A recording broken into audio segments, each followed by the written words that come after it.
Hey everyone, welcome to Minute on the Mountain. If it's your first time watching one of my videos, this is a channel that's all about the outdoors. I love to be out in God's creation, whether it's hiking, fishing, camping, hunting, shed hunting. But even more, I hope this channel will bring glory to the Creator, not just His creation. And today what we're doing is we are doing kind of an update on some trail cameras. Trail cameras are companies that sent me quite a while ago. I've already done initial review videos on them, but I hung all three of these cameras up in December. I just pulled them off about a week ago. It's April, so I would have put them off at the end of March. So they were out there for about 3 full months. One of them didn't capture much footage, but that's not the camera's fault. I had it positioned too high. The slope of the hill it was on, it basically was pointing up too high. It wasn't pointing low enough. I did get footage on it, but I probably won't include any of that footage in this video. I just wasn't great shots. So, but the first camera I want to talk about is the TC22 from VooPeak. And the reason I want to talk about this one first, in my initial review, there was some user error.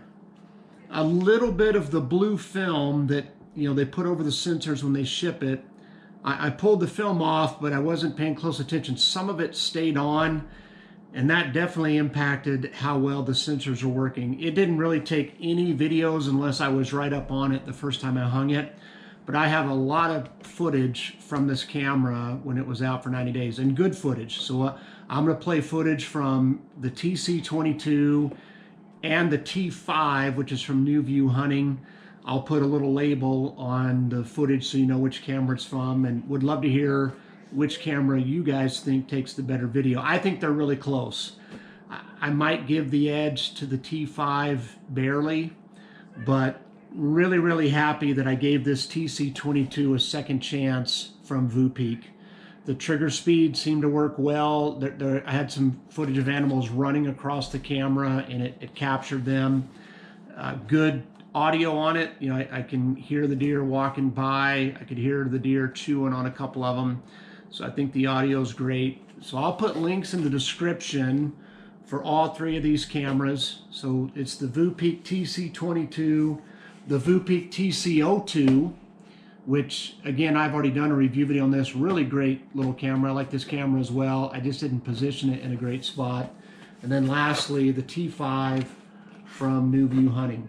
So I'll go ahead and play that footage now, and then after that, we'll wrap this up with the Minute on the Mountain.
I've been releasing some of those trail cam videos as shorts, and I've got a few others I haven't used yet that I'm going to release as shorts as well. I found that releasing a few shorts every now and then has been helping driving my sub count up. We're at $13.99. We were at $13.99 a week ago, dropped down to $13.96, back up to $13.99. But I say that because at $1,400 we'll do our next giveaway. So if you like the content of the channel, you've watched a few videos but you haven't subscribed, please do me a favor, subscribe to the channel, and let's get to $1,400 so we can give away the next set of prizes. The channel that I want to shout out tonight is Fishing for Dinner. He's down in Texas, and he does both freshwater and saltwater fishing videos. Just a great guy. He's been super supportive of my channel, very encouraging to me. So I'll put a link in the description. I hope you guys will check him out. The Minute on the Mount tonight is going to come from 1 Peter 4:10. It's a verse that I think I've done a Minute on the Mountain for a couple of years ago, but we're doing this sermon series right now called Generous. And I think for most of us, when we think of generosity, we automatically think with our finances. That's certainly one way we can be generous, but we're called to be generous really in all areas of our life. We should be generous with our time, with our energy, with our abilities, with our encouragement, with our forgiveness. And we should do that because Jesus is so generous to us. I mean, he gave everything for us. So 1 Peter 4:10, let me just read it for you real quick out of the NIV. It says, each of you should use whatever gift you have received to serve others as faithful stewards of God's grace in its various forms. And I just love that image of you and I being stewards of God's grace. That the grace God pours out on us is not meant for us to just keep it all for ourselves. That we're then supposed to share that grace with others. And one of the ways we can do that is by serving them. One of the ways God shows up in the lives of people around you is through you. Not because God needs to do that. God doesn't need us. He's all powerful. He's all knowing. But for whatever reason, God delights in using his people to be stewards of his grace. So that's Minute on the Mountain, 1 Peter 4:10. Think of someone that you can serve this week. Thank you guys for all your support. Appreciate you watching. God bless you. We'll see you the next time we're out on the mountain.